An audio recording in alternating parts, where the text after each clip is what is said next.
იყო ბებო გტარი. ანსაცმელი ეც. ყველაფერი ცეპის ეკიდა, ბეჭეტიც ქონდა ხელში ოქროს ბეჭეტი, არაფერი არ იყო, ყველაფერი ქონდა იმას. არა დედა, არაფერი არ იყო, არც ნახჩობი იყო და არც არაფერი მაგი.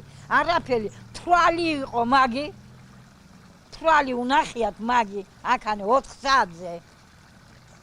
და ალბათ ვეღარ შეძლო უკვე გულმა უთხრუნა თუ რა არის და